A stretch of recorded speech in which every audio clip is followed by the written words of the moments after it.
Serena Lewis was sent to take down crime boss Dante Castellano, but as she gets closer, the lines blur between duty and desire. When her cover is blown, will she betray him or risk everything for love? Before we get into the story, comment below where in the world you are watching from today. The amber liquid swirled in the crystal glass as Dante Castellano surveyed his kingdom from the top floor of Club Inferno. The pulsing lights of the dance floor below cast shadows across his face, highlighting the scar that ran from his right temple to his jaw, a permanent reminder that in his world, trust was a luxury he couldn't afford. "Boss," the shipment arrived. "At the docks," Marco, his most loyal soldier, announced as he entered the private lounge. Dante nodded without turning. At 40, he had built an empire that stretched across the city: nightclubs, gambling dens, protection rackets, and more. They didn't call him Reaper for nothing. Those who crossed him rarely lived to tell about it. "Any problems?" Dante asked, his voice deep and steady. "None. Everything went smooth." "Good. Tell Vincent to make the transfers. The usual accounts." Marco left, and Dante returned to watching the crowd below. His eyes narrowed when he spotted her, a woman he'd never seen before. Long dark hair cascaded down her back, and she moved with a confidence that set her apart from the usual crowd of party girls and wannabes. There was something about her that caught his attention, something different. Down on the dance floor, Serena Lewis took a deep breath, feeling the weight of the hidden microphone taped between her shoulder blades. 3 months of preparation had led to this moment. Get close to Dante Castellano. Gather evidence. Take down his operation. Remember, don't take unnecessary risks, Captain Rodriguez had warned during her final briefing. Castellano is dangerous. We've lost 2 officers trying to infiltrate his organization. Serena sipped her drink slowly, scanning the room while pretending to enjoy the music. Her heart nearly stopped when she saw him watching her from above. Even from this distance, his intensity was palpable. She hadn't expected him to notice her so quickly. Change of plans.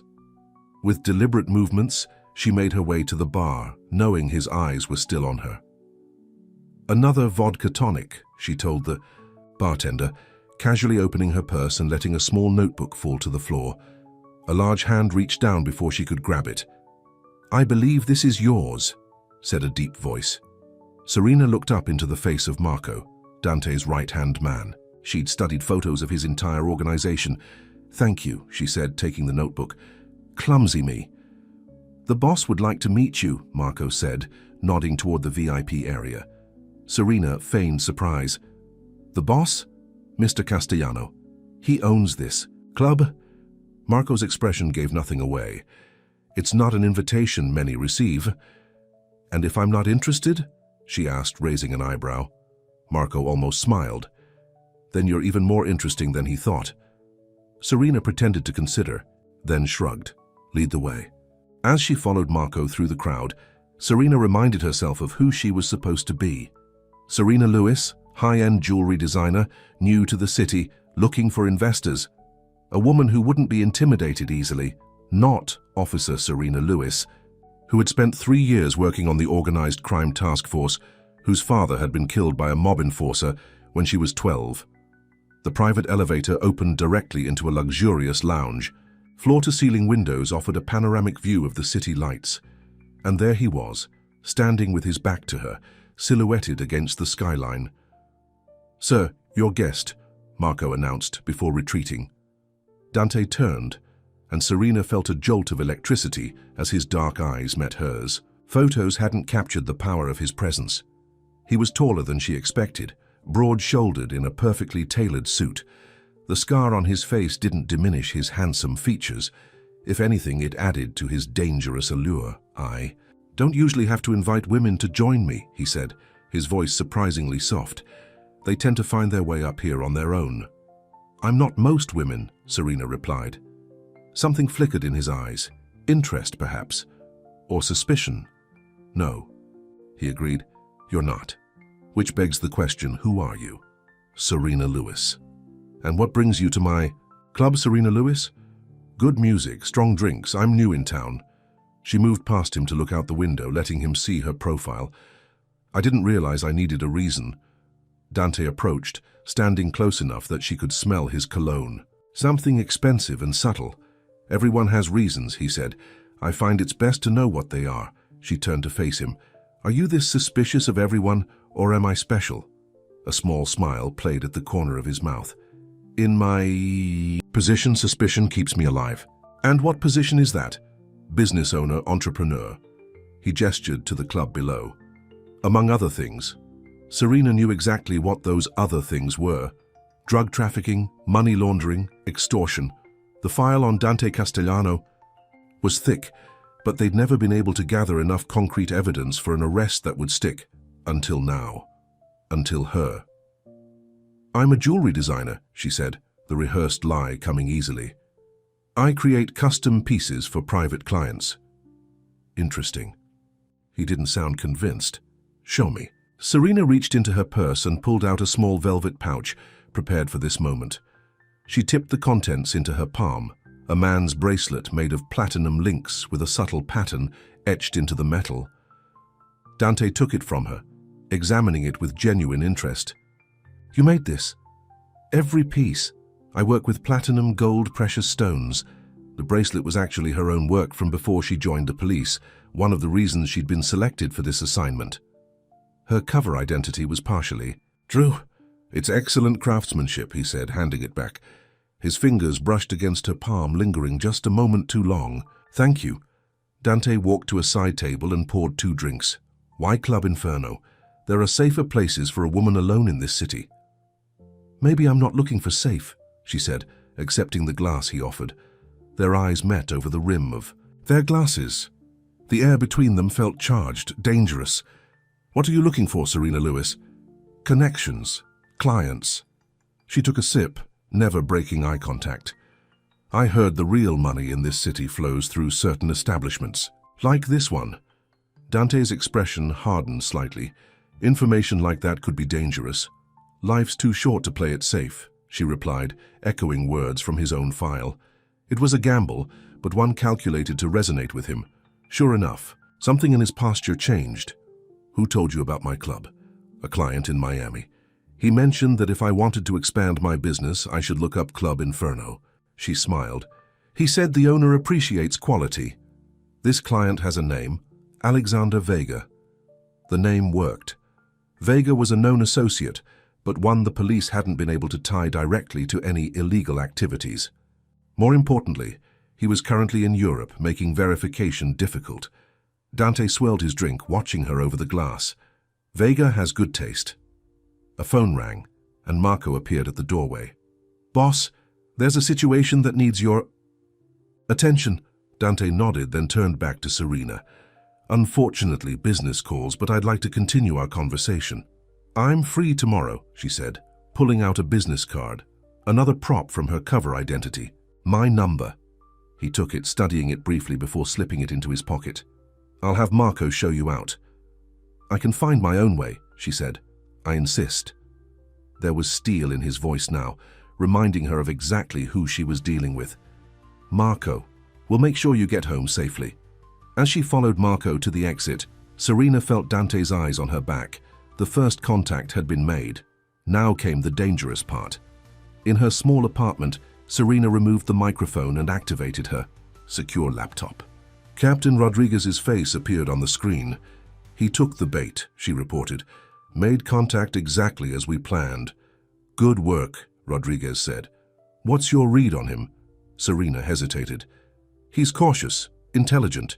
He didn't fully buy my cover story. That's expected. Castellano didn't get where he is by being trusting. He mentioned having someone take me home, but they just dropped me at a taxi, she said, though I'm sure they followed to get my address. We anticipated that. The apartment is clean. No connection to the department. Serena nodded, trying to ignore the uneasy feeling that had settled in her stomach. There had been something in Dante's eyes, a depth and intensity she hadn't been prepared for. Get some rest, Rodriguez said. If he's interested, he'll make contact within 24 hours. After ending the call, Serena showered, washing away the club's smoke and the evening's tension.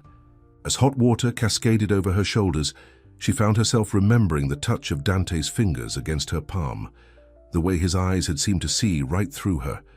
This was dangerous thinking. She needed to remember who he was. A criminal, who had ordered killings, who had brought drugs into communities, who had threatened and extorted countless victims. A criminal she needed to bring down, no matter what. Her phone chimed with a text message from an unknown number. Dinner tomorrow. 8 p.m. I'll send a car. Serena stared at the message, a mix of satisfaction and dread washing over her. The mission was proceeding as planned, but something told her that Dante Castellano would be unlike any target she'd ever faced. Morning. Light filtered through the blinds of Dante's penthouse as he studied the background check on his desk. Serena Lewis, 30 years old, jewelry designer with studios in Miami and New York. Her work had been featured in several high-end magazines. No criminal record. Parents deceased. No close family. Clean credit history. Too clean, perhaps. "What do you think?"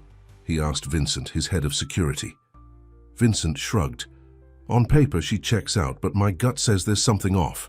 Dante leaned back in his chair. His instincts had kept him alive all these years, and right now they were sending mixed signals about Serena Lewis. She was either exactly who she claimed to be, or she was the best liar he'd ever met. Either way, she intrigued him. It had been a long time since anyone had truly caught his interest. "Keep digging," he told Vincent. "Check her movements for the past year. Call our contact in Miami. See if her studio there is legitimate." "You think she might be law enforcement?" Dante considered this. Possibly, or working for Rizzi. Antonio Rizzi was his main competitor, always looking for ways to gain leverage. "Want us to keep our distance until we know more?" Vincent asked. "No," Dante said, thinking of Serena's confident smile, the challenge in her eyes. "I want to see what she's after. Set up dinner at La Stella, private room." After Vincent left, Dante found himself looking at a photo of Serena from her website. There was something about her that had gotten under his skin in a way no woman had in years. Maybe it was the fearlessness in her eyes, or the way she'd stood her ground in his presence. Most people showed fear around him. They'd heard the stories, knew what he was capable of. But Serena had looked at him as if she was assessing him, measuring him against some private standard. If she was playing a game, he would find out. And if she was working for someone else, well, he hadn't earned the name Reaper by being merciful, but something told him there was more to Serena Lewis than a simple con or setup. And Dante suddenly realized he was looking forward to dinner, more than he had anticipated any meeting in a very long time. At precisely 8 p.m., a black Bentley pulled up in front of Serena's apartment building. The driver opened the door without a word, and she slid into the leather seat, smoothing down her deep blue dress.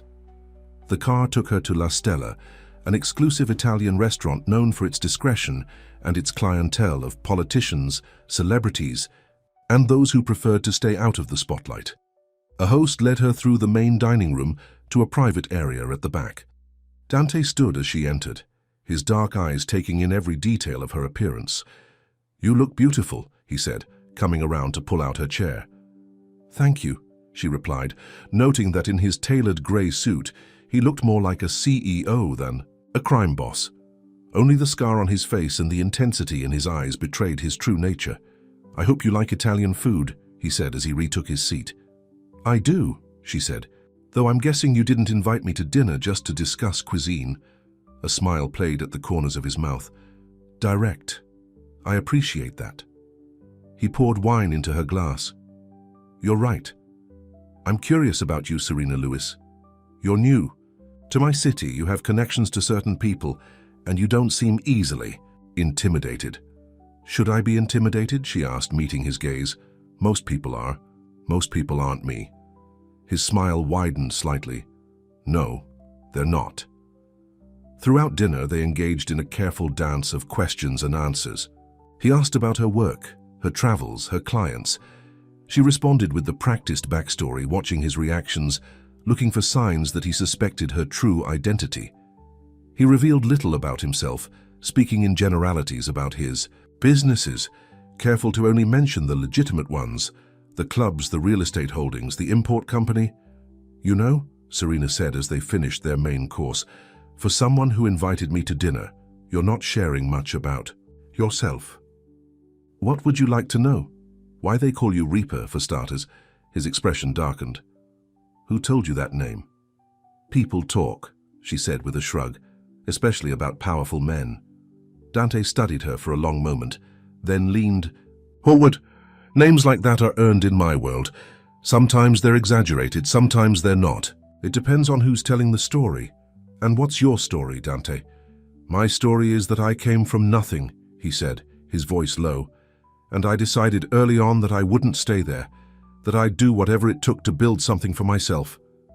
"Whatever it took," she repeated, and in his eyes she saw a flicker of something. Not regret exactly, but awareness of the choices he'd made. "We all make decisions," he said.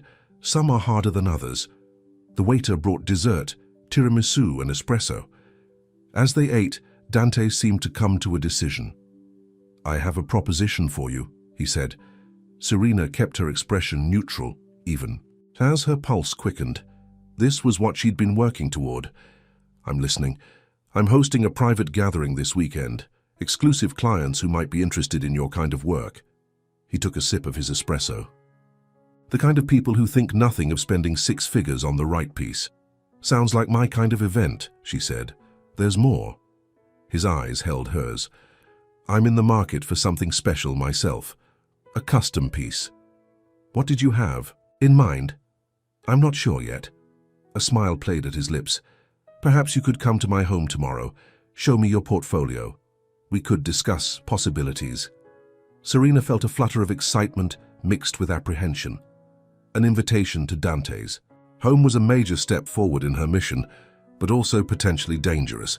"I'd like that," she said. "Good." He signaled for the check. "There's one other thing you should know." "What's that?" "I had you investigated," he said casually. "Standard procedure for anyone new in my circle." Serena's heart skipped a beat, but she kept her expression calm. "Find anything interesting?"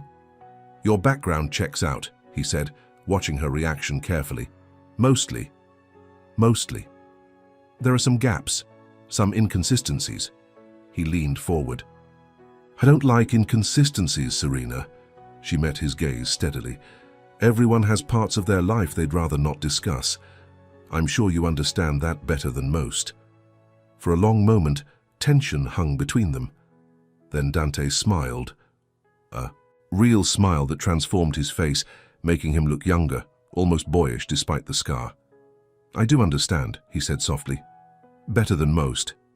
As they left the restaurant, Dante's hand found the small of her back, guiding her through the crowded dining room. His touch sent an unexpected shiver up her spine, a reaction she immediately tried to suppress. Outside, the Bentley waited. Before opening the door, Dante turned to her. "Tomorrow, 7 p.m., he said. "My driver will pick you up. I'll be ready." His eyes held hers for a moment longer than necessary. "I think you're going to be full of surprises, Serena Lewis." "I hope so," she replied, sliding into the car. As the Bentley pulled away, Serena leaned back against the leather seat and closed her eyes. The evening had gone perfectly according to plan, but something felt off. It wasn't Dante's suspicion. They'd anticipated that. It was her own reaction to him, the way her skin had tingled at his touch, the moment when he'd smiled and she'd glimpsed the man beneath the criminal. "Focus," she whispered to herself. "Remember who he is. Remember why you're here."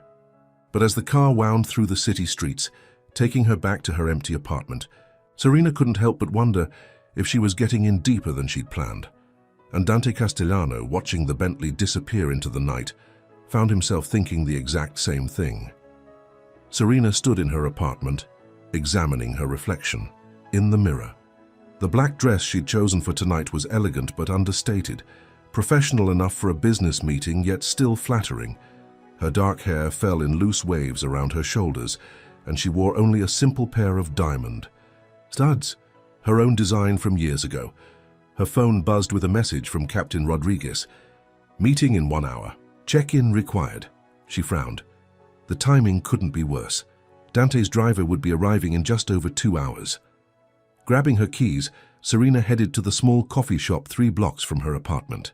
It was one of several secure meeting locations the department had established for her operation. Rodriguez was already there, dressed in casual clothes to blend in with the other customers. He barely looked up from his newspaper as she sat down across from him. "I don't have much time," she said quietly. "I'll be brief." He slid a small device across the table. "New recording equipment. The techs say it's undetectable even if they pat you down." Serena pocketed it. "I don't think that will be necessary. Castellano seems to trust me." Rodriguez's eyebrows rose. "Castellano doesn't trust anyone. That's how he stayed alive this long. He's invited me to his home tonight." "That's faster than we expected." Rodriguez leaned forward. "This is good, Louis. If you can get inside his home office, plant the bug we gave you. Focus on getting evidence of his connection to the Martinez cartel." Serena nodded, though something inside her hesitated at the thought of betraying Dante's growing trust. She pushed the feeling aside. "What did you find out about his security system?" she asked. "State of the art. His head of security, Vincent Moretti, is ex-military. The place is a fortress." Rodriguez's expression was grim. "Be careful, Louis. Don't take unnecessary risks. I know what I'm doing. That's what Officer Torres said too." Rodriguez's voice was flat. "Before Castellano's men found out he was undercover, and we fished his body out of the harbor." Serena swallowed hard. She knew the risks when she took this assignment. 2 officers had already died trying to gather evidence against Dante. "I won't make the same mistakes," she said firmly. "See that you don't." Rodriguez stood. "Check in tomorrow morning, and Serena—" His use of her first name caught her attention. "Don't let yourself get too close. Men like Castellano are charming for a reason. They're predators." After he left, Serena sat for a moment, turning her coffee cup in her hands. Rodriguez's warning echoed in her mind, mixing with memories of Dante's smile, the intensity in his eyes when he looked at her. "He's a criminal," she reminded herself. "A dangerous one." But as she headed back to her apartment to prepare for the evening, she couldn't shake the feeling that there was more to Dante Castellano than the cold-blooded killer described in his file. Dante's estate was located on a cliff overlooking the ocean, separated from neighboring properties by extensive grounds and a high-security fence. As the Bentley passed through the wrought-iron gates, Serena took in the sprawling Mediterranean-style mansion, with its terracotta roof and expansive windows. The driver led her to a massive wooden door that opened before they reached it. Dante stood in the entranceway, dressed in dark pants and a crisp white shirt open at the collar, more casual than she'd seen him before. "Welcome," he said, his eyes warming as they took in her appearance. "Come in." The interior was elegant but not ostentatious, clean lines, expensive furnishings, and tasteful art on the walls.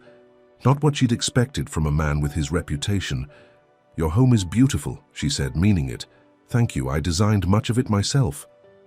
Pride colored his voice as he led her through to a spacious living area with floor-to-ceiling windows, facing the ocean. The sun was beginning to set, painting the sky in shades of gold and pink. "Can I offer you a drink?" he asked, moving to a well-stocked bar. "White wine, if you have it." He selected a bottle and poured 2 glasses, then gestured to a large portfolio case she carried. "Your work?" "Some samples and design sketches," she confirmed, taking the glass he offered. Their fingers brushed during the exchange, and Serena felt that same inexplicable spark she'd experienced at the restaurant. Judging by the slight pause in Dante's movements, he felt it too. "Let's sit," he said, motioning to a seating area positioned to capture the sunset view. "I'm eager to see what you've brought." As they settled onto the sofa, Serena opened her portfolio, spreading photos and sketches across the coffee table. She'd selected pieces that showcased her genuine talent, designs from before she joined the police force, supplemented by new sketches created for her cover identity.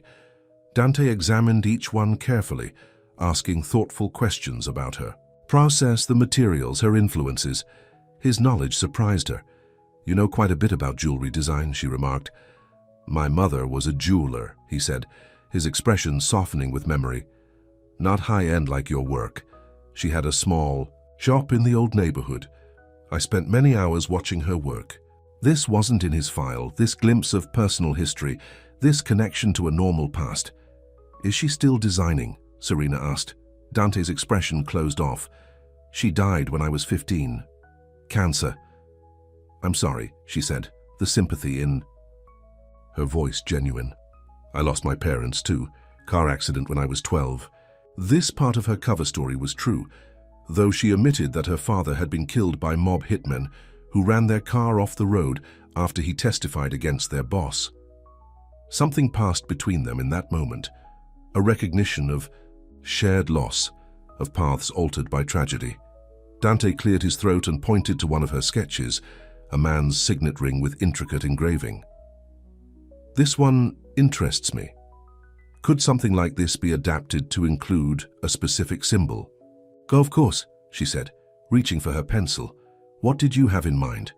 For the next hour they worked together on a design for a custom ring. Dante described what he wanted, and Serena sketched, making adjustments based on his feedback.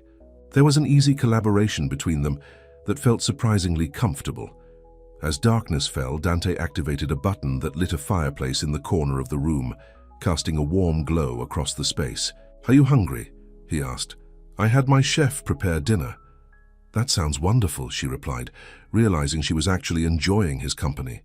A dangerous development for an undercover officer. He led her to a dining room with a table set. For two. Through a doorway she could see a state-of-the-art kitchen, where a chef was putting final touches on their meal. "You live here alone?" she asked, looking around at the spacious house.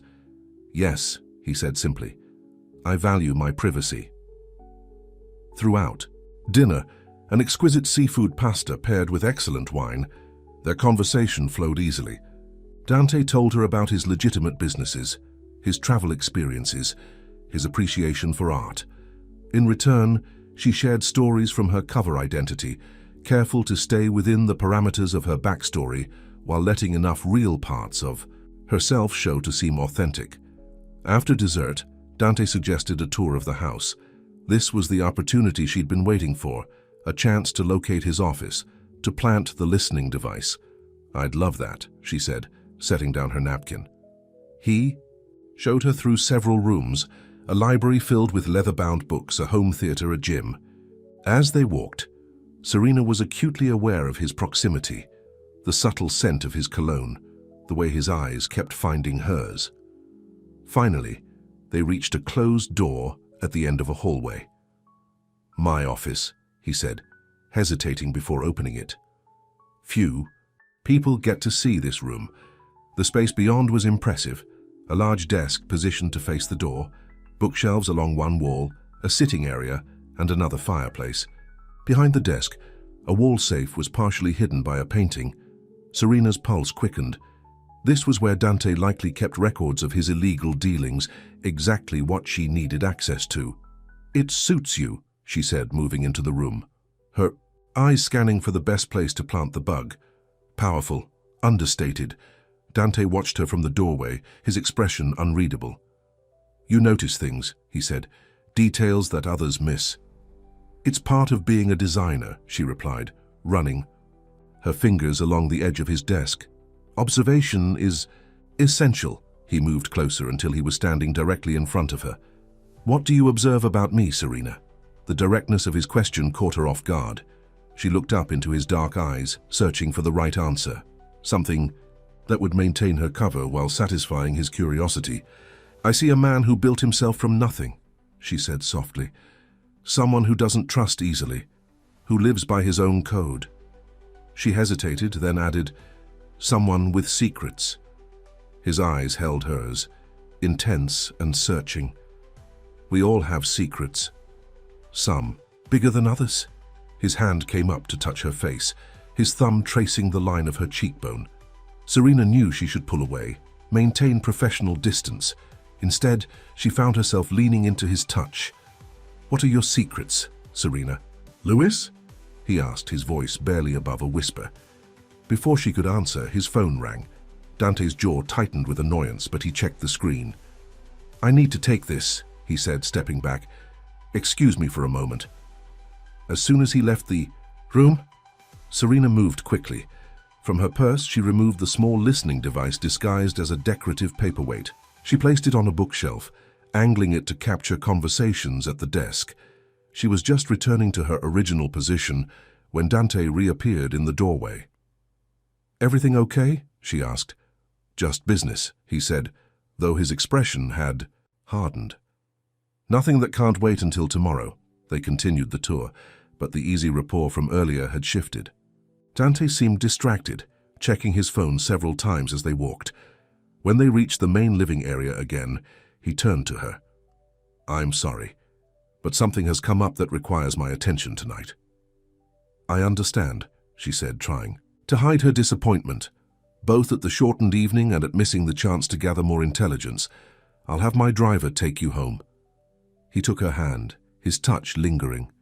"Thank you for coming, and for your design work. I'd like to move forward with the ring." "I'll start on it right away," she promised. At the door, he surprised her by leaning in to kiss her cheek. His lips brushed against her skin, sending a warmth through her that had nothing to do with her mission. "Good night, Serena," he said, softly.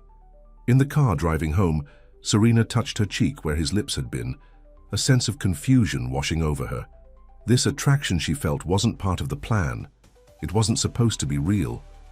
"Focus on the mission," she whispered to herself. "Nothing else matters." But as the city lights blurred past the window, she couldn't shake the memory of Dante's touch, or the growing fear that she was crossing a line she might not be able to step back from. The warehouse by the docks was dark, except for a single light, illuminating the man tied to a chair in the center of the concrete floor. Blood dripped from his split lip and swollen eye. Dante stood before him, his expression cold, all trace of the warmth he'd shown Serena gone. "Let me ask you one more time," he said quietly, which somehow made his words more frightening than if he'd shouted. "Who sent you to watch my house?" The man spat blood onto the floor. "I don't know what you're talking about." Dante nodded to Marco, who stepped forward and delivered a sharp blow to the man's stomach. He doubled over, gasping for breath. "You were parked 2 blocks from my gate for 3 hours, Dante said. "My security team noticed you taking photos, so I'll ask again, who are you working for?" The man remained silent, his eyes defiant. Vincent approached, handing Dante a phone. "We broke into his cell phone. There's something you should see." Dante looked at the screen, his blood turning cold as he saw photos of Serena entering his home earlier that evening. Several more showed her leaving. "Who is she to you?" Dante demanded, shoving the phone in the man's face. "Why are you following her?"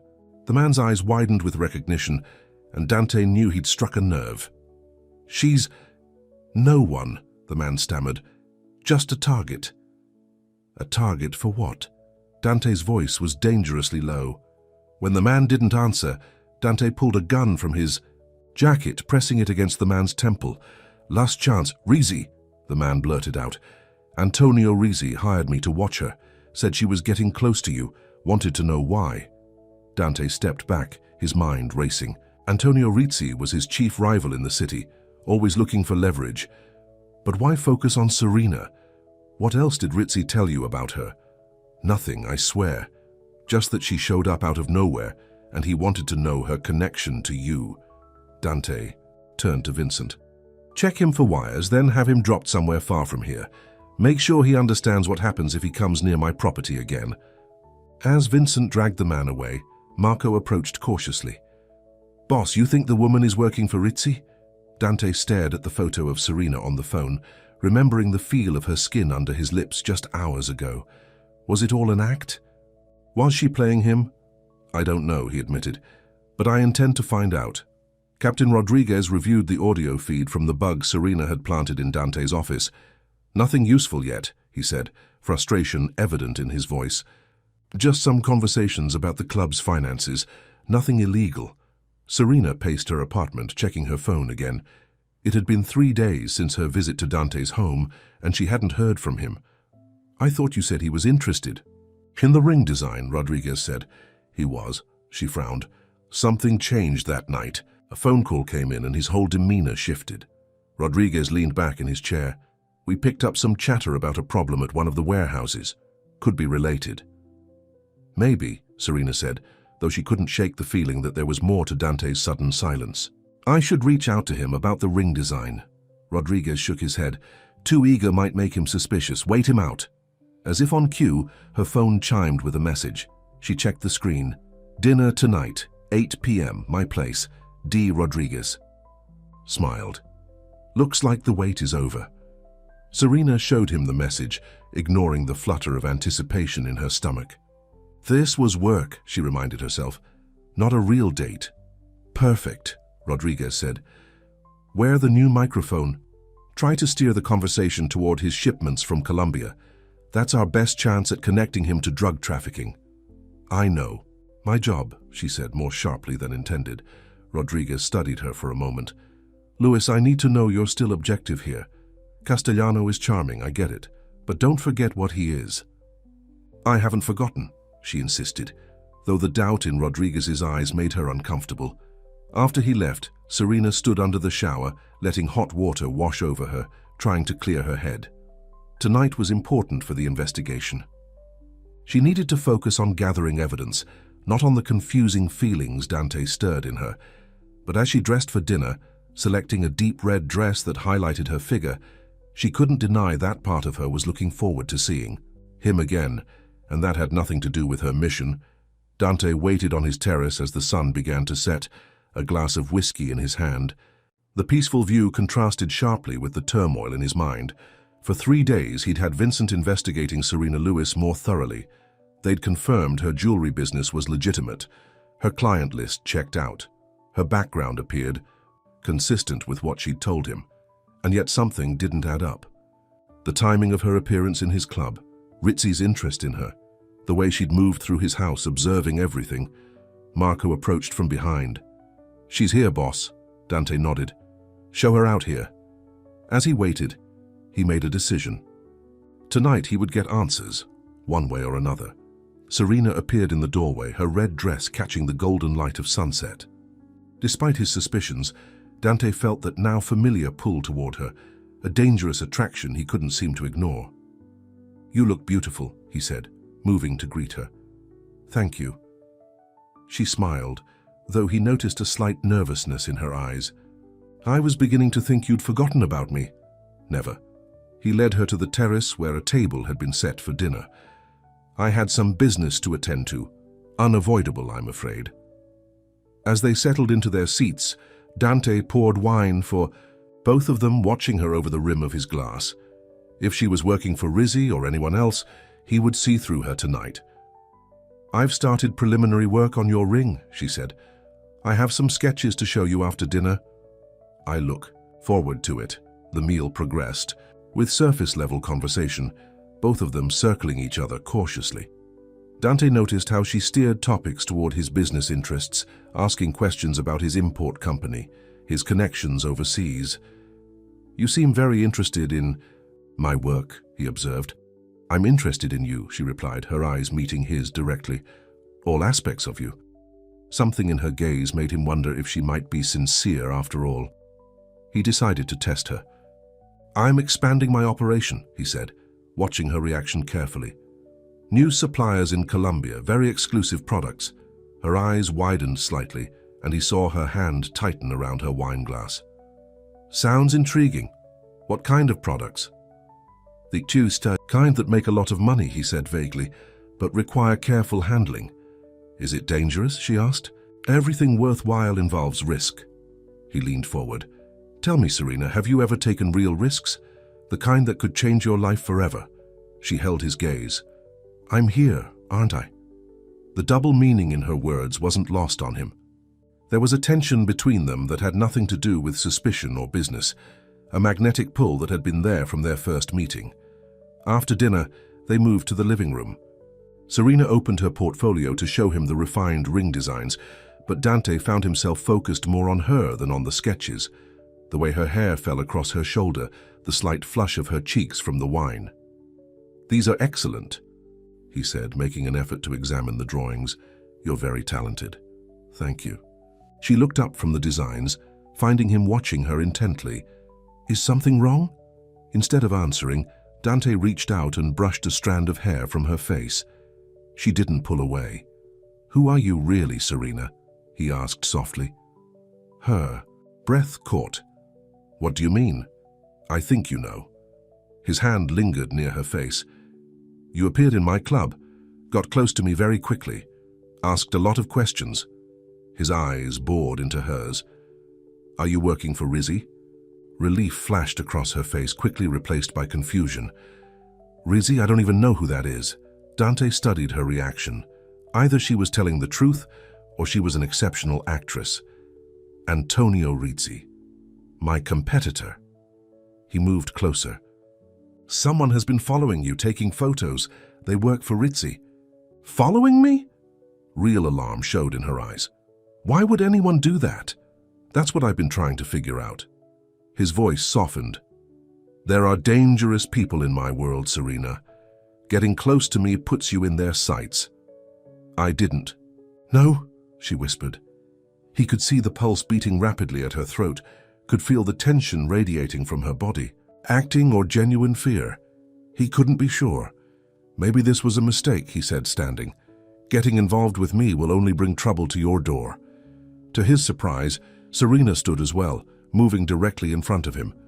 I'm not afraid of trouble, she said. And I'm not working for anyone named Rizzy or anyone else. I'm here because I want to be. Before he could respond, she reached up and touched his face, her fingers tracing the scar that ran along his cheek. The gentle touch sent electricity through him. I've never met anyone like you, Dante, she said quietly. You're right to be suspicious. It's how you've survived. But not everyone is trying to deceive you. Her words hit closer to home than she could know. In his world, trust was a luxury he'd never been able to afford. Everyone wanted something. From him. His money, his power, his connections. What did Serena Lewis want? As if reading his thoughts, she rose on her tiptoes and pressed her lips to his. The kiss was soft at first, tentative, but when he didn't pull away, it deepened. Dante's arms encircled her waist, drawing her against him. All the tension, all the suspicion of the past days transformed into something else, a hunger that had been building since the moment they met. When they finally broke apart, both breathing heavily, Dante saw something in her eyes he hadn't expected. Confusion, vulnerability, desire. I shouldn't have done that, she said, though she made no move to step out of his embrace. Are you sorry? He asked. She hesitated, then shook her head. No, that's the problem. Dante understood completely. Whatever this was between them was dangerous for both of them, for entirely different reasons. Stay with me tonight, he said, the words surprising even himself. Serena looked up at him, conflict clear in her expression. I can't. Though disappointment flooded through him, Dante respected her decision. He released her, stepping back. I understand. It's not that I don't want to, she said quickly. It's just complicated. He smiled sadly. Everything about me is complicated, Serena. You should remember that. Before she could respond, his phone rang, the ringtone he'd assigned to Vincent's urgent calls. Dante checked the screen, his expression hardening. I need to take this, he said. I'm sorry. As he stepped away to answer, Serena gathered her portfolio, her mind racing. The kiss had been impulsive, a way to deflect his suspicions, she told herself, not because she'd wanted to feel his lips on hers, to be held in his arms. But that lie was getting harder to believe. Dante returned, his face grim. I'm sorry, but I need to cut our evening short. There's a situation that requires my immediate attention. Of course, she said, noting the change in him. Whatever the call was about, it was serious. As his driver took her home, Serena touched her lips, still feeling the pressure of Dante's kiss. She should be pleased. She'd successfully navigated his suspicions, maintained her cover, even advanced their relationship to gain his trust. Instead, she felt hollow, as if she'd betrayed something important, not just her duty as a police officer, but something within herself. Back in her apartment, she removed the hidden microphone and placed it in a secure box. She should call Rodriguez, report on the evening, tell him about Dante's mention of Colombian suppliers. Instead, she sat on the edge of her bed, head in her hands. What are you doing? She whispered to herself. This isn't real, it can't be real. But as she finally drifted off to sleep, It was Dante's face she saw, Dante's touch she remembered. And for the first time since beginning this assignment, Serena questioned whether she was strong enough to see it through to the end. The basement of the police station was quiet at this early hour. Captain Rodriguez spread photos across the metal table as Serena sipped her coffee, trying to hide her exhaustion. She hadn't slept well, her dreams filled with Dante's face, his touch, his kiss. "We've got movement," Rodriguez said, tapping one of the surveillance photos. "Castellano's men met with known associates of the Martinez cartel yesterday. Something big is happening." Serena leaned forward, examining the grainy image of Marco and Vincent, meeting with two men she recognized from the case files.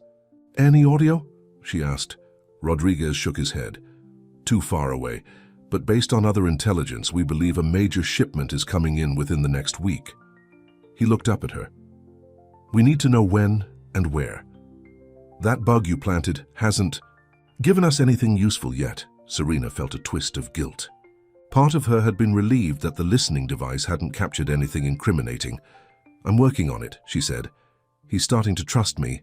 Rodriguez's eyes narrowed. "That kiss last night, was that part of your strategy?" Heat rushed to Serena's face. Of course they'd heard everything through the microphone. "I had to deflect his suspicions," she said defensively. "He was asking questions about Rizzi." "Antonio Rizzi?" Rodriguez sat up straighter. "What exactly did he say?" Serena recounted the conversation, watching Rodriguez's expression grow increasingly troubled. "This complicates things," he said. "If Rizzi has people watching you, your cover could be compromised. Dante thinks I'm being followed because of my connection to him, not because I'm a cop," she pointed out. "Still, we need to be more careful." Rodriguez gathered the photos. "I'm assigning additional surveillance to you, undercover officers nearby whenever you meet with Castellano." "That could tip him off," she argued. "He's extremely cautious. If he spots your people, this isn't a discussion, Lewis." Rodriguez cut her off. "Your safety is priority, especially now that you've gotten closer to the target." The way he said it made her bristle. "I know what I'm doing." "Do you?" His voice softened. "Serena, I've seen good officers get too deep undercover. Start identifying with their targets, forgetting which side they're on." "That's not what's happening," she insisted, though a small voice inside her whispered otherwise. Rodriguez sighed. "The department is getting impatient. We need concrete evidence connecting Castellano to drug trafficking, and we need it soon. Otherwise, they're pulling the plug on this operation." The thought of the mission ending sent an unexpected pang through Serena. Not relief, as it should have been, but distress at the thought of never seeing Dante again. "I'll get what we need," she promised, pushing aside her conflicted feelings. As she left the station, her phone chimed with a message. "My private jet, airport 1 p.m, pack for warm weather." Serena stared at the screen, her heart racing. This was it, a chance to get closer to Dante's operation, to finally gather the evidence they needed. But first, she needed to lose the surveillance team Rodriguez would no doubt assign to. The sleek private jet gleamed in the afternoon sun as Serena approached the hangar. Dante waited at the bottom of the stairs, casually elegant in light linen pants and a white shirt, sunglasses hiding his eyes. "You came," he said, a smile spreading across his face. "Your invitation was hard to resist," she replied, "though you didn't mention where we're going. Does it matter?" He took her small suitcase from her hand. She smiled. "I suppose not." As they settled into the luxurious cabin, a flight attendant brought champagne. Dante raised his glass in a toast. "To unexpected journeys," he said, his eyes holding hers. Serena clinked her glass against his, acutely aware that she'd managed to leave her police handlers behind but had no backup plan. No one in the department knew where she was going. She'd disabled the tracking device in her phone before leaving her apartment. She was truly on her own. Once they were airborne, Dante moved to sit beside her. "We're heading to my villa in the Caribbean," he explained. "I thought we both could use a change of scenery." "That sounds wonderful," she said, even as alarm bells rang in her head. Leaving the country hadn't been part of her plan. "But I don't want to interrupt your business. "My business can wait," he said, taking her hand. "This is more important." The intensity in his voice made her pulse quicken. Something had changed between them since that kiss. A line had been crossed. "Why me?" she asked suddenly. "You barely know me, Dante." He studied her face for a long moment. "I've spent my life surrounded by people who want something from me. My money, my power, my connections. People I can't trust." His thumb traced circles on her palm. "With you, it's different. I can't explain it." Guilt stabbed through her. If he only knew the truth, that she was the ultimate betrayal. The flight passed with comfortable conversation, interspersed with moments of charged silence when their eyes would meet, and that electric tension would build between them. By the time they began their descent, Serena felt as if she were balancing on a knife's edge, torn between duty and desire. The island was breathtaking. Lush, green mountains rising from crystal blue waters. A car was waiting to take them to Dante's villa, a stunning modern structure built into the hillside with panoramic ocean views. "This is incredible," Serena said as they stood on the terrace, watching the sunset paint the sky in vibrant colors. "It's my sanctuary," Dante said, coming to stand behind her. "The one place where I can truly relax." His hands came to rest on her shoulders, and Serena felt herself leaning back against his chest, as if it were the most natural thing in the world. "Thank you for bringing me here," she said softly. He turned her to face him. "I've never brought anyone here before," he admitted. "This place is private, special." The significance of his words wasn't lost on her. He was sharing something precious, something he kept separate from his criminal empire, from the violence and darkness of his other life. Dante's hand came up to cup her face. "Last night when you kissed me," he began. "I don't regret it," she said quickly, "if that's what you're asking." His eyes searched hers. "I've tried to stay away from you, Serena. Told myself you're a complication I don't need." A small smile played at his lips. It didn't work. This time it was Dante who initiated the kiss, his lips finding hers with a hunger that took her breath away. Serena's arms wound around his neck, pulling him closer, all thoughts of her. Mission temporarily forgotten in the heat of his embrace. When they finally broke apart, both breathing heavily, Dante rested his forehead against hers. "Stay with me tonight," he whispered. Every part of her professional training screamed at her to stop, to remember who she was and why she was here. But as she looked into his eyes, Serena made a decision that had nothing to do with her job. "Yes," she said simply. Later, as moonlight spilled across the bedroom and Dante's arms held her close, Serena felt a peace she hadn't experienced in years, and a growing dread at the inevitable moment when this fragile connection would shatter. Morning sunlight streamed through the windows, warming Serena's skin as she slowly woke. The space beside her was empty, but she could hear Dante moving about in the adjoining room. She sat up, pulling the sheet around her, memories of the night before flooding back. The passion, the tenderness, the whispered confessions in the darkness. It had all felt so real, so right. And now, in the harsh light of day, she had to face the truth of what she'd done. Dante appeared in the doorway, carrying a tray with coffee and fruit, his eyes warming when he saw her. "Good morning," he said, setting the tray on the bed beside her. "I thought you might be hungry." The simple domesticity of the gesture made her heart ache. This was a side of Dante Castellano the world never saw. Gentle, attentive, almost vulnerable. "Thank you," she said, accepting the coffee cup he offered. Their fingers brushed, and even that small contact sent electricity through her. He sat on the edge of the bed, watching her with an expression she couldn't quite read. "Any regrets?" he asked quietly. Serena met his gaze. "No," she answered truthfully. Because despite everything, despite her duty, her oath, her mission, she couldn't regret the connection they'd shared. Relief softened his features. "Good."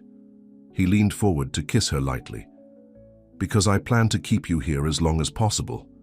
They spent the day exploring the island, swimming in secluded coves, walking along pristine beaches, sharing meals at small local restaurants where Dante was greeted like an old friend.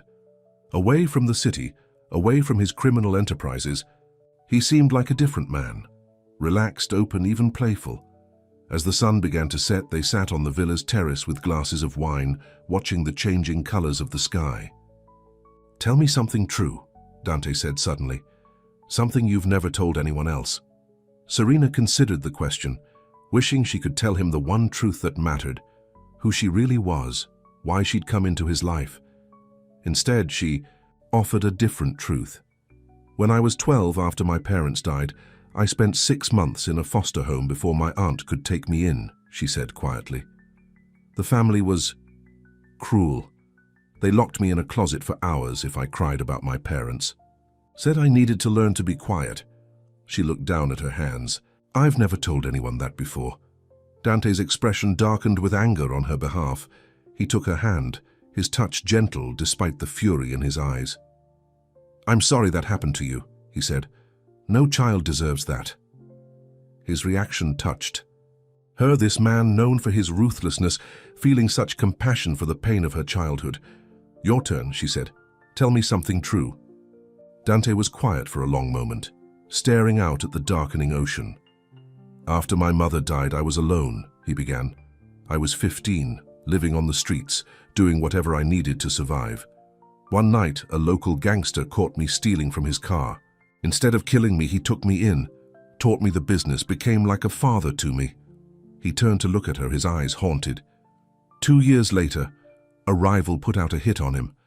I was the one who warned him, helped him escape." A bitter smile touched his lips. "My first act of loyalty, it shaped everything that came after."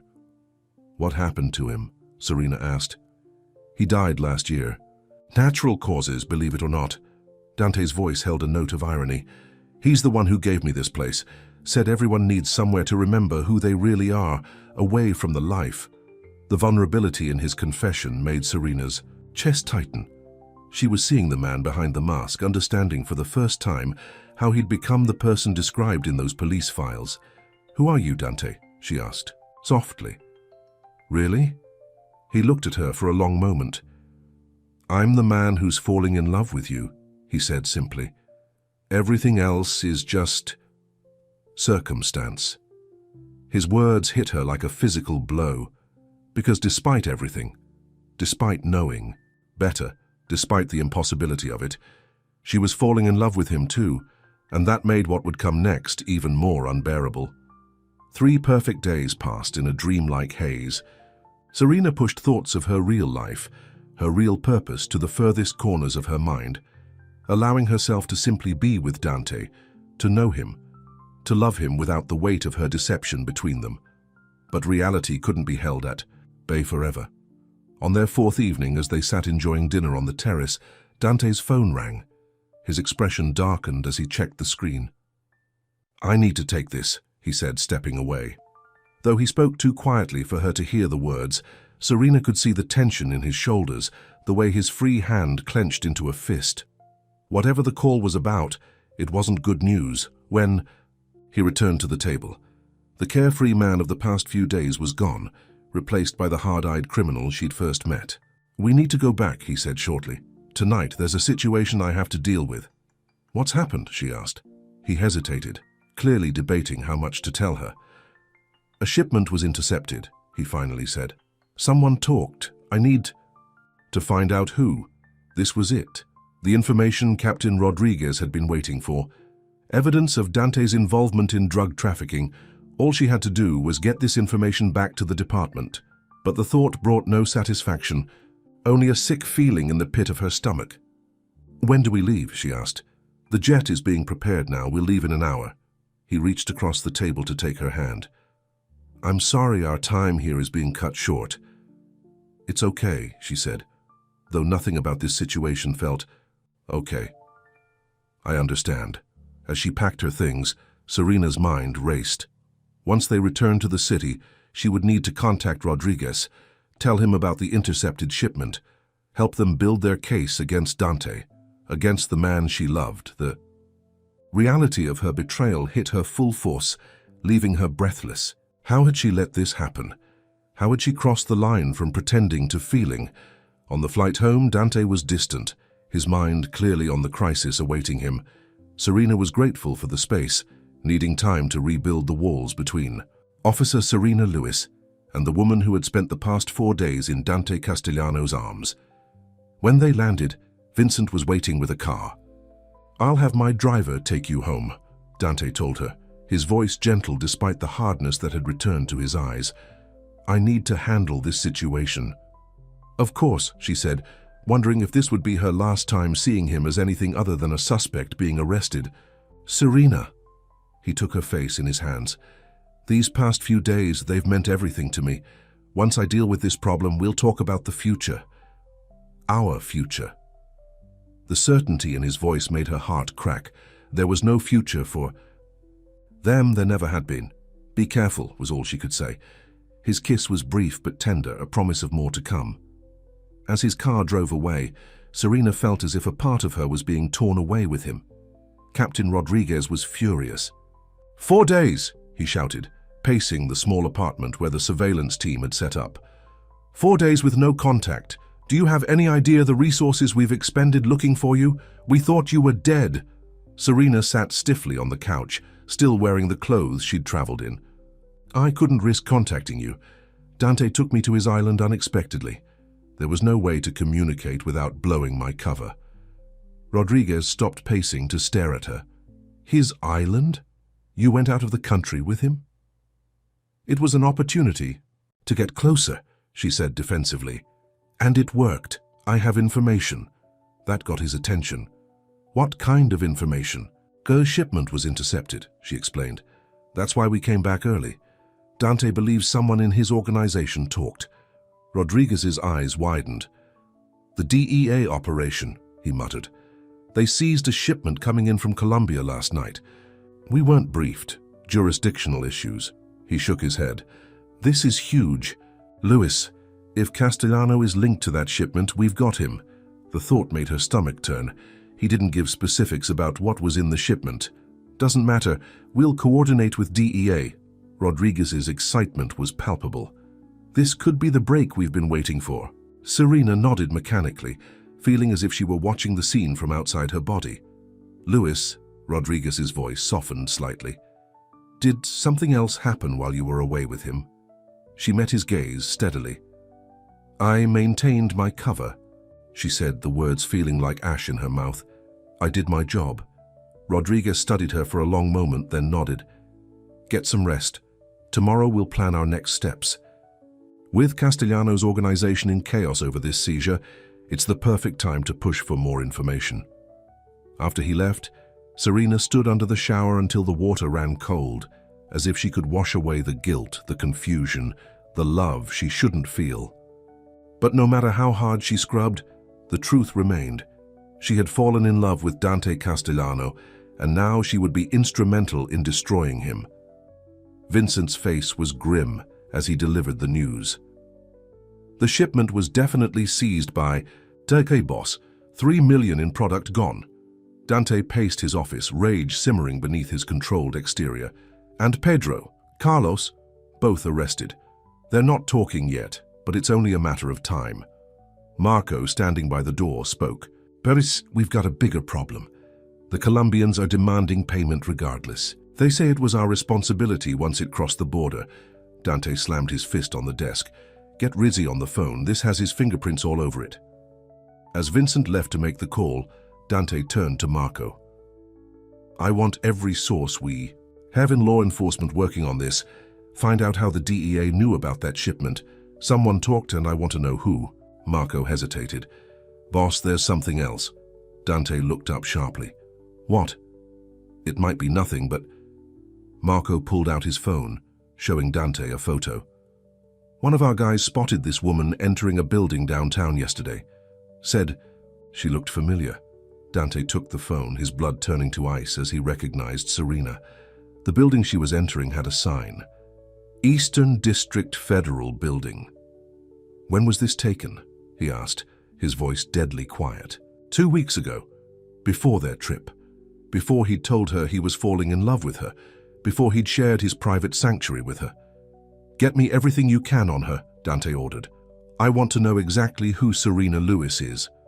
After Marco left, Dante stood at the window staring out at the city lights. The photo of Serena burned into his mind. He'd let her in, trusted her, loved her, when all along she might have been the very threat he should have been guarding against. The next morning, Serena woke to a text from Dante. "Dinner tonight. My place. 8 p.m. Her heart leapt at the message, then immediately sank as she remembered the reality of their situation. She showed the text to Rodriguez, who was ecstatic. "Perfect," he said. "Wear the new wire. Try to get him talking about the shipment, about his suppliers. We need specifics." "He'll be suspicious," she warned. "His entire organization is on high alert." "That's why this is the perfect time," Rodriguez insisted. "He trusts you. He'll talk to you when he wouldn't talk to anyone else." The irony of his words wasn't lost on her. Yes, Dante trusted her. And she was about to use that trust to destroy him. Throughout the day, Serena tried to focus on her duty, on the oath she'd taken to uphold the law. Dante Castellano was a criminal, responsible for violence, drugs, corruption. His charm, his kindness to her, his difficult past. None of it erased the harm he'd done, but as she dressed for dinner, choosing a simple black dress he'd once admired, she couldn't silence the voice in her heart that whispered of betrayal. Not his, but her own. The drive to Dante's estate felt like a journey to the gallows. The same gates, the same winding driveway, but everything had changed. She was no longer just playing a role. She was actively working to imprison the man she loved. As she approached the front door, it opened before she could knock. Dante stood, there impeccably dressed as always, but with shadows in his eyes she hadn't seen before. "Serena," he said, his voice giving away nothing. "Come in." The house was quiet, no staff visible, no sounds of cooking from the kitchen. "I thought we were having dinner," she said, trying to keep her voice light. "Later, perhaps." He led her to the living room, where a bottle of whiskey sat open on the coffee table. "Drink?"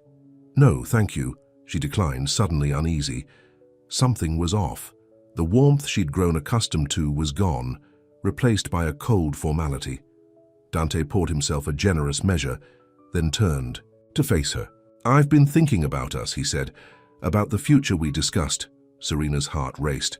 "So have I." "Have you?" His eyes were unreadable. "Tell me, Serena, what do you see when you look at me?" The question caught her off guard. "I see you," she said cautiously. "The man I've gotten to know, the man I care about. The criminal," he added, his voice flat. "The man the law wants behind bars." Alarm bells rang in her head. "Dante, what's this about?" Instead of answering, he reached into his pocket and pulled out a photo, tossing it onto the coffee table between them. Serena felt her blood turn to ice as she saw herself entering the Federal Building 2 weeks earlier. "Odd place for a jewelry designer to visit," Dante said, his voice dangerously quiet. "Unless, of course, she's not really a jewelry designer." Serena's mind raced, searching for an explanation, an excuse. "I had a client there," she tried. "A judge's wife wanted—" "Stop!" The word cut like a knife. "No more lies, Serena. Or should. I call you Officer Lewis." Her cover was blown, completely, irrevocably blown. "Dante, please, please what?" His voice rose. "Please forget that you've been lying to me from the moment we met, that everything between us has been part of your job." He drained his whiskey in one swallow. "Was that part of your assignment too? Sleeping with me? Making me believe—" He broke off, pain flashing across his face. "No." Serena stepped forward, desperate to make him understand. "Yes, I'm a police officer. Yes, I was assigned to gather evidence against you. But what happened between us, that wasn't fake, that was real." Dante laughed bitterly. "Real? None of this was real. Serena Lewis isn't even real." "My feelings for you are real," she insisted, her voice breaking. "I never meant for this to happen. I never meant to fall in love with you." His eyes met hers, and for a brief moment, she saw the man she'd held in her arms on the island, vulnerable, open, loving. Then the shutters came down, and the cold, hard criminal returned. "Where's your wire?" he asked flatly. Tears filled her eyes. "Dante, where is it?" he demanded. With trembling fingers, Serena reached behind her neck and pulled out the small microphone hidden beneath her dress collar. She laid it on the table beside the damning photograph. Dante stared at the device, his expression unreadable. How many people are listening right now? How many of your colleagues are waiting to storm in and arrest me? No one, she whispered. It's just a recording device, not a live feed. No one knows I'm here. He studied her face, looking for deceit. Why should I believe anything you say? Because despite everything, I love you, she said, the words tumbling out before she could stop them. And I can't do this anymore. I can't be the one who destroys you. Something flickered in his eyes, hope, confusion, disbelief. What are you saying? I'm saying I'm done, she said, her decision crystallizing as she spoke. I'm walking away from the case, from the force, from all of it. They'll arrest you, he pointed out. Obstruction of justice at the very least. I don't care. And in that moment, she truly didn't. All that mattered was the man standing before her, the impossible choice she'd made. Dante moved closer, his eyes never leaving hers. Why would you give up everything for me? Because some things matter more than duty, she said softly. Because loving you has changed everything. He reached out, his fingers brushing her cheek, wiping away tears she hadn't realized were falling. You could be lying, he said, though his voice had lost its hardness. This could be another trap. It's not. She took his hand, pressing it against her heart. This is the most honest I've ever been with you. For a long moment, they stood, frozen in time, teetering on the edge of something neither had anticipated when they'd first met, a connection, stronger than duty, than law, than the vast divide between their worlds. Then Dante's phone rang, shattering the moment. His expression hardened as he checked the screen. I have to take this, he said, stepping away. As he spoke in low, urgent tones, Serena remained where she was, the weight of her confession, her decision, settling around her. There was no going back now. She'd crossed a line no officer should ever cross. Dante returned, his face grim. That was Vincent. Your Captain Rodriguez is assembling a tactical team. They're planning to raid my warehouse tonight. Fear gripped. Serena, how do you know this? I have sources within the department, he said shortly. They're coming for me, Serena, for all of it. The reality of the situation hit her full force. Even if she walked away from the case, it wouldn't stop the investigation. Dante would still be arrested, still face decades in prison. Unless... Leave, she said suddenly. Tonight. Go somewhere they can't find you. He looked at her in surprise. Run? You have resources, connections, places they don't know about. She gripped his arms. Dante, if they find enough evidence at the warehouse, you'll spend the rest of your life in prison. He studied her face as if trying to read her soul. And you'd help me escape? Betray everything you've stood for? I already have, she whispered.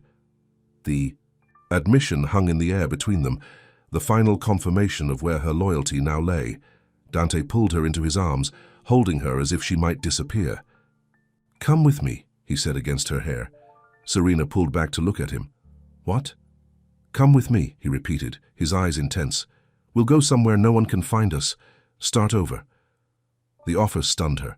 Leave everything behind, her career, her life, her identity, to flee with a man the law considered a dangerous criminal. I can't ask you to do that, he said, seeing her hesitation. You'd be throwing away your whole life. What life? She asked. Going back to the department after betraying them, being prosecuted for obstruction, spending years knowing I gave up the one person who made me feel truly alive. She shook her head. There's nothing for me here anymore. Decision made, Serena reached for her phone. She typed a short message to Rodriguez. I'm out, then dropped the phone on the table next to the wire and the photograph. How much time do we have? She asked. An hour, maybe less, Dante replied, already moving into action. I need to warn my people, secure certain assets. What can I do? He took her face in his hands. Are you sure about this? Once we leave, there's no coming back. Serena thought of her apartment, her badge, the life she'd built. None of it compared to what she felt for the man standing before her. I'm sure, she said.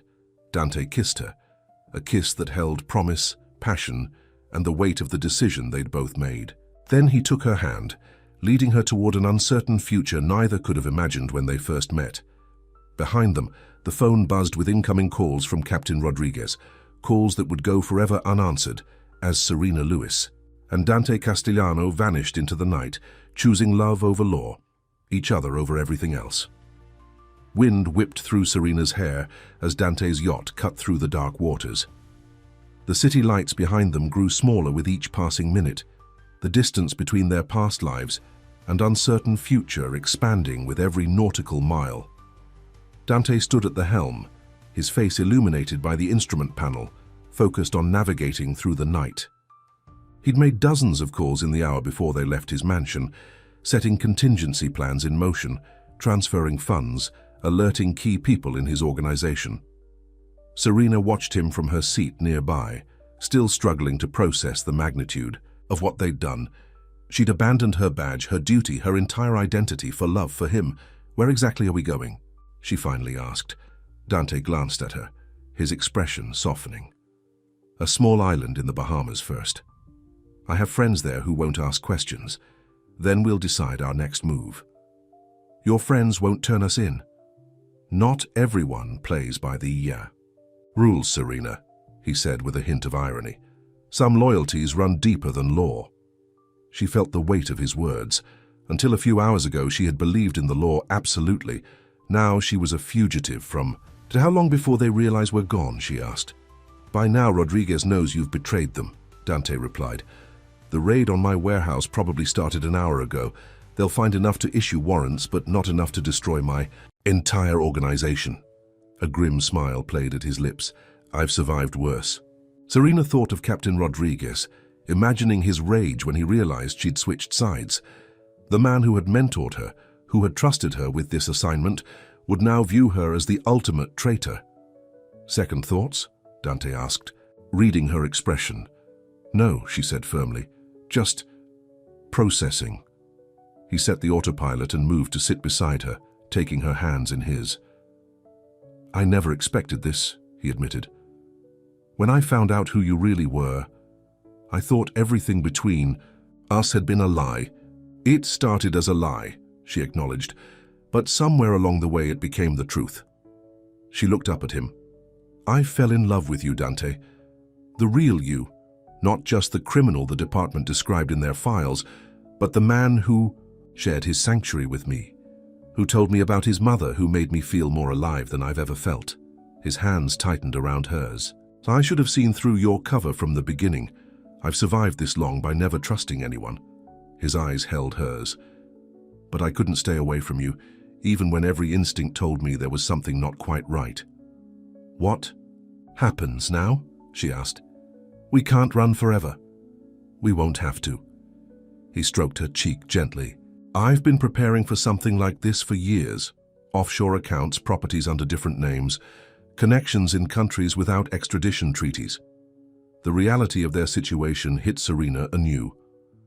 "I'll never be able to go home. Again, will I?" "Home is where we make it," Dante said softly. "Together." As dawn broke over the horizon, painting the sky in shades of pink and gold, Serena leaned into Dante's embrace, finding comfort in his strength, even as uncertainty stretched before them like the endless ocean. Captain Rodriguez slammed his fist on the desk, the veins in his neck standing out with rage. "What do you mean she's gone? People don't just disappear." Agent Wilson from the FBI shifted uncomfortably. "The GPS on her phone shows it's still at Castellano's mansion, but there's no sign of either of them. The mansion was completely empty." When the tactical team arrived, Rodriguez paced the small office, his mind racing. The raid on Castellano's warehouse had yielded enough evidence to make arrests, but the main target, Dante Castellano himself, had somehow been tipped off, and now Serena, his most trusted officer, had vanished along with him. "She sent you a message?" Wilson asked. "Just, I'm out?" "She betrayed us," Rodriguez growled. "Warned him about the raid they're running together." Wilson let out a low whistle. "Stockholm Syndrome? Or was she compromised from the beginning?" Rodriguez shook his head, remembering Serena's face when she'd returned from the Caribbean, the conflict in her eyes, the subtle changes in how she spoke about Castellano. "She fell in love with him," he said bitterly. "The oldest mistake in the book." "We'll find them," Wilson assured him. "Castellano has resources, but he can't hide forever. We've frozen his known accounts, flagged his properties. All ports and airports are on alert. Rodriguez wasn't so confident. Dante Reaper Castellano hadn't built his empire by being careless or unprepared. If anyone could disappear effectively, it was him. And now he had Serena's insider knowledge of police procedures to help him. "Put out an international bulletin," Rodriguez ordered. "I want them found, both of them." As Wilson left to make the arrangements, Rodriguez stared at the photograph on his desk.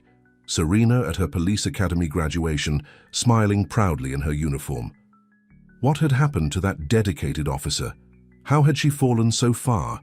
The betrayal stung more than he cared to admit. He had trusted her, mentored her, believed in her ability to maintain objectivity. Instead, she had done the unthinkable, chosen love over duty, a criminal over the law she had sworn to uphold. "I'll find you, Lewis," he murmured to the photograph. "No matter how far you run." 3 weeks later, Serena stood on the balcony of a hillside villa in Greece, watching fishing boats return to the harbor below as the sun began its descent. The whitewashed houses of the small village gleamed against the azure sea, a picture of tranquility that seemed a world away from the chaos they'd left behind. She heard Dante's footsteps behind her, before his arms encircled her waist, pulling her back against his chest. "Beautiful, isn't it?" he murmured, his lips brushing her ear. "It's perfect," she agreed, leaning into his embrace. "Hard to believe there's a manhunt going on for us. Here we're just Andreas and Elena Demetriou, newlyweds from Cyprus," he reminded her, referring to their new identities. "No one is looking for them."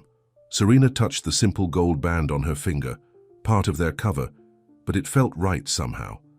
In the 3 weeks since they'd fled, they'd traveled constantly, using private transportation and Dante's network of connections to stay ahead of authorities. From the Bahamas, they'd flown to Brazil on false passports, then to Morocco, and finally to Greece, where Dante owned this villa through a series of shell corporations untraceable to his true identity. "Have you heard from Vincent?" she asked. Dante nodded. "He's managing what's left of the business. The authorities took down about a third of my operations, but the core remains intact." He turned her to face him. "But that's not our concern anymore. I've instructed him to liquidate certain assets, transfer others. We have everything we need." Serena studied his face, noting the relaxed set of his shoulders, the absence of the constant vigilance that had characterized him in their former life. "You don't miss it?" she asked. "The power, the control?" His expression grew thoughtful. "I built that empire because I needed to survive, to prove I couldn't be broken or controlled. But it was never what I wanted, just what I thought I needed." His thumb traced the outline of her lips. "This is what I want. You. Peace. A life without constantly looking over my shoulder." "Is that possible?" she wondered aloud. "They won't stop looking for us." "For Dante Castellano and Serena Lewis, yes," he agreed. "But they're not looking for us here, under these names, living this quiet life."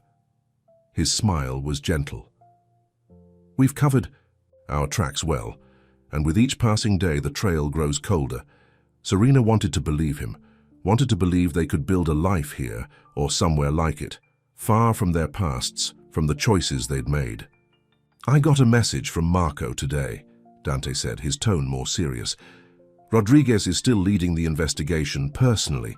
He's convinced you're with me." A pang of guilt shot through her at the mention of her former captain. "He trusted me," she said quietly. "They all did." "Do you regret it?" Dante asked.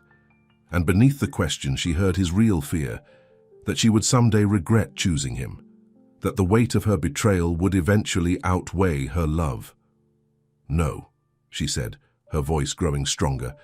"I've spent my entire adult life fighting for justice, for what I thought was right, but I never stopped to question whether the system I served was always just, or whether there might be different ways to define what's right." She touched his face, tracing the scar that had once seemed so intimidating. "Loving you taught me that the world isn't black and white, that sometimes the heart knows truths the law can't comprehend." Relief flooded his eyes. He pulled her close. His kiss tender yet passionate, a reminder of the connection that had led them here. That had changed both their lives irrevocably. As darkness fell, they walked hand in hand down to the village, where locals greeted them warmly, accepting without question the story of the wealthy couple who had fallen in love with their little corner of the world.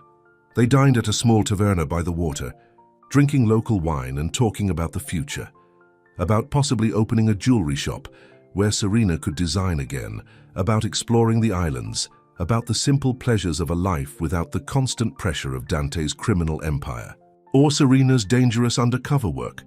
"I never thought I could have this," Dante admitted as they walked back to the villa under a canopy of stars. "A normal life. Peace."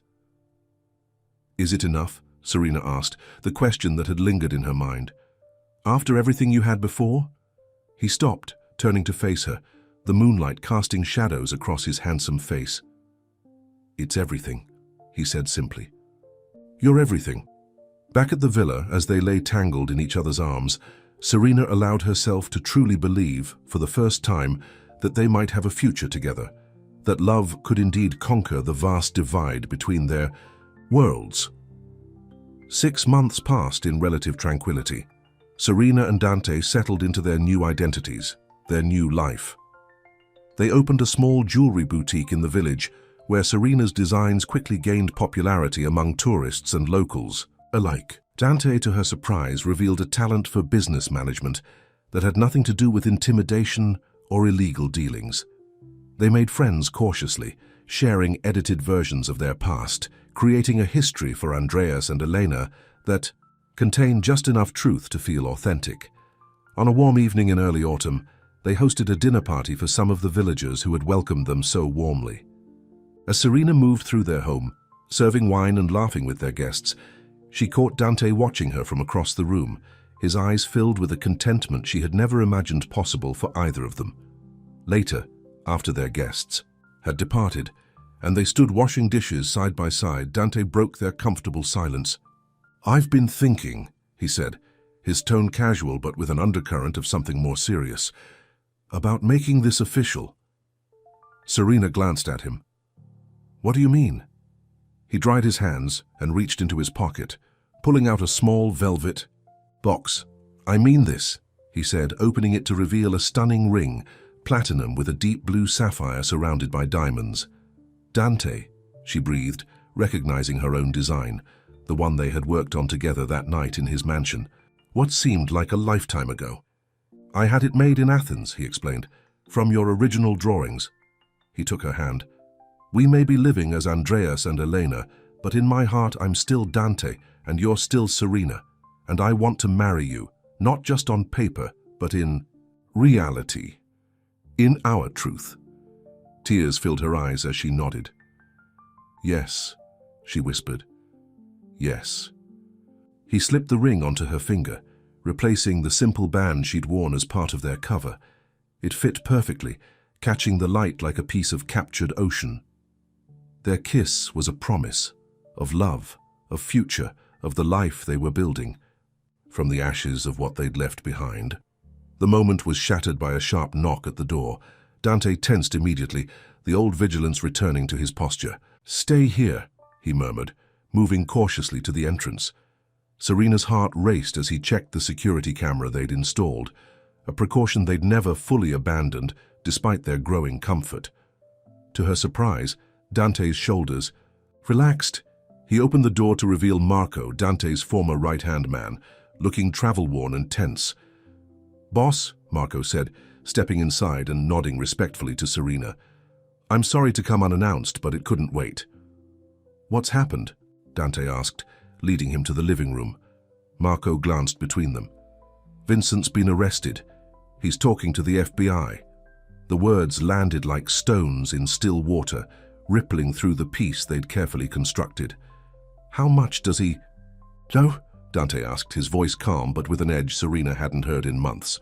"Everything," Marco replied grimly, "including your location." Serena felt the blood drain from her face. Vincent had been Dante's most trusted lieutenant, the one person besides Marco who knew where they had gone. "When?" Dante demanded. 3 days ago. I came as soon as I confirmed it." Marco looked genuinely distressed. "I don't know how much time you have." Dante turned to Serena, his expression resolute. "We need to move. Now."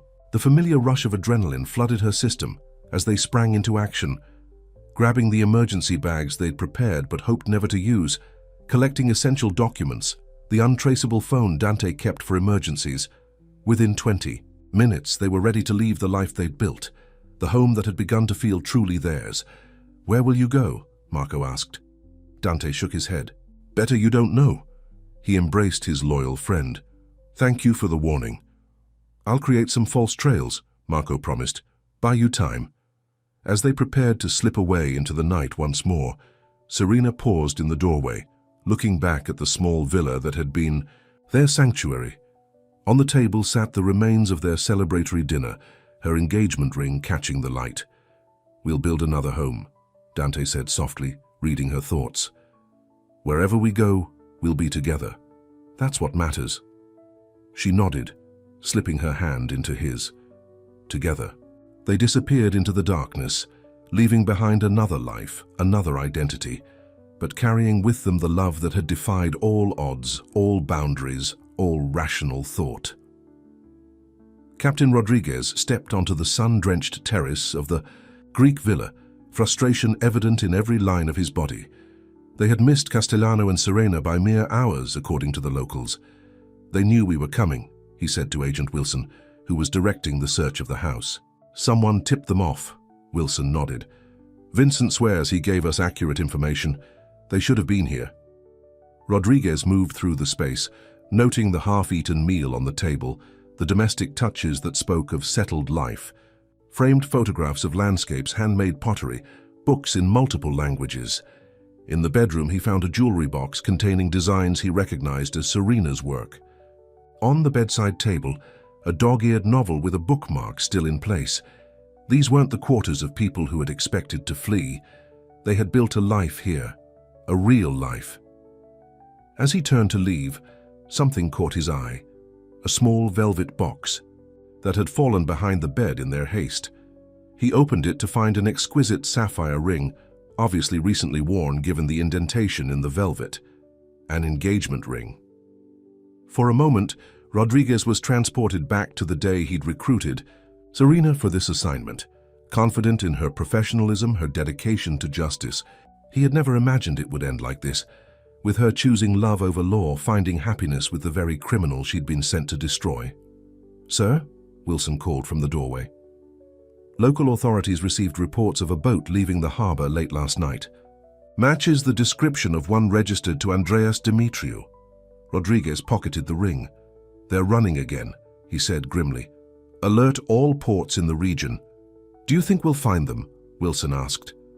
Rodriguez thought of the ring, of the life Castellano and Serena had built here, of their apparent ability to reinvent themselves again and again. "Eventually," he said, though doubt gnawed at him. "No one can run forever." But as he took one last look around the abandoned villa, at the evidence of the peaceful life they'd created from the chaos of their past, he wondered if perhaps they could. 1 year later, a small cafe overlooked the bustling markets of Marrakesh. A woman with auburn hair, cut shorter than she'd once worn it, sketched in a notebook while sipping mint tea. A gold band with a sapphire gleamed on her finger. A man approached, tall and handsome despite the scar that marked his cheek, now partly disguised by a short beard. He bent to kiss her before taking the seat opposite. "Successful meeting?" she asked, closing her sketchbook. He nodded. "The gallery owner loved your designs. He wants to feature them in next month's exhibition." She smiled, reaching for his hand across the table. Who would have thought? A former cop and a former crime boss making an honest living in Morocco. "Life is full of surprises," he agreed, his thumb caressing her wrist. "Speaking of which, I have news. Good or bad?" "Good, I think." His expression was cautiously optimistic. "Marco sent word. The FBI has officially designated the search for Dante Castellano as inactive. Too many resources, too little progress." Her eyes widened. "And me?" "No mention specifically. But with the case against me essentially shelved." He let the implication hang. "They've given up," she breathed. "Not given up," he corrected. "Just moved on to more pressing concerns. It's been over a year after all." Hope bloomed in her chest. Not that they could ever return to their old lives, but that perhaps the constant looking over their shoulders might finally ease. "Does this mean we can stay?" she asked. They had moved 3 times since Greece, never quite settling, always anticipating the need to run again. "If you want to," he said, watching her face carefully. "I know it's not the life you imagined. It's better," she interrupted. "It's real. It's ours." His eyes softened with love. "Then, we'll stay, build something permanent." As the sun set over the ancient city, casting golden light across the terracotta buildings, Serena and Dante walked hand in hand through streets that had witnessed centuries of human drama, of love and betrayal, of endings and beginnings. They had lost much: their former identities, their careers, their homelands. But in each other, they had found something neither had truly experienced before: acceptance without conditions, love without judgment, a connection that transcended the artificial boundaries of law and morality. In a small, sun-washed apartment, above a bustling Marrakesh street, they created yet another home. Serena's designs adorned the walls, along with mementos from their travels. Dante's business acumen found legitimate outlets in art dealing and property investment. They never spoke of their past lives, except in private, quiet moments when the weight of memory demanded acknowledgement. They never fully abandoned their caution, their contingency plans. Some habits were too deeply ingrained to discard entirely, but as months passed into years, as their life together deepened and flourished, the shadows receded. The former police officer and the former crime boss became simply a woman and a man who had risked everything for love, and found, against all odds, that it had been worth it. On a warm evening, as they sat on their rooftop terrace watching stars appear in the deepening blue of the Moroccan sky, Dante took Serena's hand, his thumb brushing over the sapphire ring that symbolized their improbable journey. "Do you ever regret it?" he asked, the question that had lingered between them since that fateful night when they'd fled together. "Giving up everything for this? For me?" Serena looked at the man who had changed her understanding of right and wrong, of love and loyalty, the man for whom she had abandoned her oath, her career, her very identity. "Never," she said softly, with the absolute certainty that comes from knowing one's own heart. Some choices change everything, but the right ones, they change everything. For the better. Dante pulled her close, his kiss a testament to the truth that had guided them through danger and uncertainty, across oceans and continents, into a future neither could have imagined when first they met. That love, when genuine and deep enough, can bridge any divide, even the seemingly insurmountable chasm between duty and desire, between law and the complex, imperfect human heart. The end.